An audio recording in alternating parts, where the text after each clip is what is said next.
Bonjour, j'aimerais témoigner aujourd'hui d'une question qui m'est souvent demandée quand je me présente. On me demande souvent quel est ton métier? Et quand je dis que je suis accompagnateur spirituel, souvent ça interroge les personnes, ils se demandent qu'est-ce que c'est? Et au bout de quelques petits échanges, ils me disent oui, en fait, vous travaillez sur la pensée positive ou sur le mental, la volonté, ces choses-là, pour avoir un meilleur état d'esprit, pour être plus zen. Et en fait, pas du tout. Pas du tout. Je Mon travail consiste à faire toucher du doigt, découvrir, approfondir un aspect de nous-mêmes que nous avons tous, mais qui, par l'éducation, la culture, eh bien, fait qu'on ne le méconnaît complètement, on ne le connaît pas, en fait. Et si toutefois on le connaît trop peu. Alors, qu'est-ce que c'est? Eh bien, je travaille sur l'énergie spirituelle, l'énergie vitale, mais plus loin encore, puisque je ne travaille pas dans un but thérapeutique de guérison, bien que c'est des personnes euh, qui ont des problèmes, des maladies, je peux aussi les accompagner, et non pas les soigner, les accompagner, les aider à prendre conscience de leur système énergétique et à développer la circulation d'énergie en eux, à prendre conscience de cette énergie qui circule en eux. Oui, voilà, le cœur de mon travail, le cœur de ma passion, le cœur de mon intérêt, de ma motivation dans ce que je fais, c'est que nous avons en nous une partie que, extraordinaire qui est la conscience, l'énergie. Et cette conscience se déploie au-delà du système psychique, du monde de la pensée, de l'intellect. Elle se trouve dans le silence, dans l'observation, dans la circulation d'énergie. Cette conscience, énergie, cette énergie consciente, eh bien c'est un aspect de nous, mais c'est aussi tout autre que nous. Et à travers mon parcours, eh bien, j'ai touché du doigt cette partie de nous-mêmes, ou plutôt elle m'a touché plus profondément, j'en ai pris conscience. Et en la fouillant, eh bien, j'ai compris à quel point nous, c'est-à-dire vous, moi, les autres, nous étions éminemment cela, encore plus cela qu'autre chose. Et que de se laisser être cela, c'est-à-dire cet aspect énergétique, énergie conscience qui est en nous, et en œuvrant à partir de cet aspect-là, eh bien nous commençons à nous réaligner à notre fonctionnement naturel, nous commençons à nous déconditionner d'une quantité de choses qui sont de l'acquis et qui sont de la manipulation qui fait qu'on ne fonctionne pas normalement. Et dans mes accompagnements, d'abord, avant de répondre aux problèmes, etc., j'invite à ce qu'on se nourrisse énergétiquement. J'ai fait déjà une vidéo sur les sources d'énergie. Et là, je voudrais vous parler que l'énergie, c'est une conscience. L'énergie et la conscience, c'est la même chose. Et que cette conscience est éminemment nous-mêmes. Que quand je parle de moi, quand je dis je, eh bien, ce ressenti intérieur du fait que je suis existant et que je suis quelqu'un, cette conscience-là est purement énergétique. C'est-à-dire, c'est pas une énergie électrique, elle est purement invisible, elle est insondable, on peut l'explorer toute une éternité, on en verra que sa vastitude, on en témoignera que son étendue illimitée, qui va au-delà de la pensée. Et donc, quand on est conscient de cela et que on permet que cela vive en nous, eh bien, ça va réaligner notre corps physique, notre corps émotionnel, notre corps psychique et notre corps spirituel. Parce que c'est au-delà de ces aspects. Et la pensée créatrice, la volonté, le mental, ce ne sont que des éléments de cette infinité que nous sommes. Alors, j'aime bien tchatcher sur des forums, je suis un grand bavard, j'aime bien partager ma passion. Et donc, je lis plutôt beaucoup de choses et je me rends compte qu'aujourd'hui, beaucoup de gens sont capables d'intellectualiser, de conceptualiser la dimension spirituelle. Mais je me pose la question du fait combien d'entre nous touchons cette profondeur de qui suis-je à ce niveau énergétique-là. Pas simplement je suis bien, c'est cool, mais je suis bien, oui, mais je suis quelqu'un qui sait qui il est et qui est capable de modifier sa réalité, réellement. Pas seulement à partir de méthodes de pensée positive, créative. Attention, je ne dis pas que ça, c'est quelque chose qui n'a pas de sens. Ça a un sens. Mais c'est limité parce qu'on est dans le domaine de la pensée, de la création, et on n'est pas dans le domaine de l'être, de la présence, du souffle. Et ce qui va transformer notre corps, dynamiser notre corps, régénérer notre corps, c'est cette dimension d'être, de présence, de souffle. Et c'est pas être dans le sens ah je suis immobile là dans le silence, bien que je partage l'importance d'entrer dans son silence et dans l'immobilité, l'intérêt du jeûne en fait, du jeûne psychique, du jeûne émotionnel, du jeûne de l'activité, c'est-à-dire pas ne rien faire pendant des mois, mais se consacrer quelques secondes, quelques minutes dans la journée où je ne fais plus rien. Simplement j'observe, j'écoute, je sens. Je suis juste présent.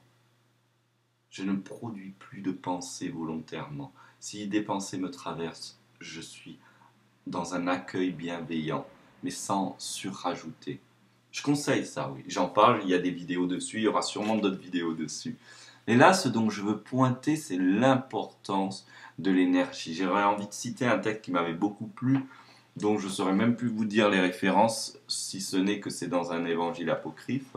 Alors, est-ce que c'est l'évangile de Thomas, de Philippe? C'est l'un des deux. Je ne sais plus, traduction de Jean-Yves Leloup. J'ai quand même, voilà, quelques... Mais après les détails, je ne sais pas. Il est question ici dans ce texte, qu'un apôtre, un disciple, peu importe, parle à Jésus-Christ, puisque c'est un évangile là, et lui dit quelque chose dans ce genre, qu'est-ce qui est le plus important, le corps, la pensée ou le souffle? Et c'est en termes grecs, c'est soma, psyché ou pneuma. Et il est question de dire que notre conscience gravit, s'accroche au départ au corps, et l'importance du corps en premier lieu est essentielle. Puis elle monte à l'importance de la pensée, et là on se rend compte que le corps est essentiel, mais il est une partie du monde psychique, et du coup on se dit mais il y a plus que le corps, je peux reconditionner mon corps à partir de la pensée, de la volonté, de la pensée créatrice. Et là il y a un mouvement de masse actuellement qui prône de plus en plus et qui parle de ça, et ça veut dire qu'il y a une évolution sur se détacher de la matière unique et de l'importance unique de la mécanisation biologique de la matière, de savoir l'enjeu de la pensée. Mais ça aussi, c'est encore une étape parce qu'il y a le souffle, l'énergie, Pneuma, Roi, l'Esprit Saint, on appelle ça dans le christianisme. C'est cette conscience énergétique, cette conscience pure d'énergie qu'on peut appeler lumière, prana, qui est une facette de nous-mêmes. Et quand on pénètre à l'intérieur de cela, moi j'aime bien dire le corps, l'esprit et l'âme, corps en tant que notre corps de chair, esprit en tant que le monde psychique et l'âme de animé en tant que mouvement perpétuel, donc de souffle. Eh bien, l'âme, eh bien, quand nous basculons à ce niveau de conscience et que mon je suis englobe le corps, l'esprit et l'âme, eh bien, nous fonctionnons à partir de l'âme qui a un pouvoir immensément plus grand que l'esprit. Parce que ce qu'on peut voir comme différence entre le corps et l'esprit, la différence de pouvoir qu'a l'esprit sur le corps physique. Maintenant, on connaît le pouvoir de l'esprit sur la maladie, sur la motivation, etc., sur la bonne santé, la mauvaise santé. Eh bien, cet aspect pneuma, souffle, énergie, a un écart équivalent, voire plus grand, sur l'esprit lui-même. Et quand on est dans cette conscience énergétique, le monde psychique qui paraît si grand et si vaste, proportionnellement aux limitations du corps, se retrouve être quelque chose de tout petit que l'on peut observer et décortiquer, découvrir, qui est transformable. Voilà. Voilà ce dont j'avais envie de témoigner, c'est que pourquoi je me suis mis à devenir un accompagnateur spirituel, c'est simplement parce que je crois que c'est urgent aujourd'hui de sortir effectivement d'une considération du monde uniquement physique, c'est-à-dire il faut que je fasse des choses, il faut avoir les moyens de faire, mais aussi de sortir d'une considération uniquement mentaliste, psychique, intellectuelle, parce que là on est dans quelque chose encore extrêmement limité et si manipulable en plus, parce qu'on méconnaît ce monde et il est très vaste, pour pénétrer un monde où les choses sont bien plus simples et bien plus efficientes, bien plus efficaces, qui est le monde énergétique, le monde de la présence de l'âme, l'énergie-conscience, le conscience-énergie. Et c'est là où j'ai eu envie de déclencher, de me dire Mathieu, tu peux pas te contenter d'apprendre et de faire ça en aparté aux amis, mais vraiment d'en faire ton job à plein temps. C'est pourquoi? Parce que si nous commençons à fonctionner à partir de cette instance-là, eh bien nous allons fonctionner autrement et nous allons devenir des êtres libres plus rapidement. Nous allons bouleverser un système qui est basé sur l'intellect, le mental, ce qu'on appelle habituellement l'ego, et qui croit en la nécessité de répondre à des besoins à consommer pour survivre. Alors que quand nous sommes dans cette conscience d'âme-énergie, de conscience-énergie, eh bien, nous découvrons rapidement que la solution à tous nos problèmes est en nous. Et que il n'y a pas à aller la chercher. L'énergie qui circule en nous la propulse, l'amène simplement. Et comment on trouve ça? C'est dans le silence. C'est aussi en utilisant des outils, en rencontrant des personnes qui l'ont déjà développé. Mais par contre, je mets en garde, que ce soit de mes propos ou des propos des autres. C'est-à-dire que moi, je suis aujourd'hui depuis plus de 20 ans énergéticien, à pratiquer un certain nombre de choses qui développent un rayonnement. Mais méfiez-vous de mes mots. Parce que le psychisme, c'est au niveau du psychisme. Méfiez-vous des concepts. Méfiez-vous pas dans le sens négatif, mais dans le sens sachez les accueillir et les remettre en question avec bienveillance, de manière à ce que vous puissiez cueillir votre vérité. Parce que ce que l'on dit, finalement, on s'en fout, au fond. Ce qui est important, c'est cet état d'être. On s'en fout quand on a touché du doigt cet état d'être. Mais si on n'est pas dans cet état d'être, c'est là où il est intéressant de partager avec d'autres personnes.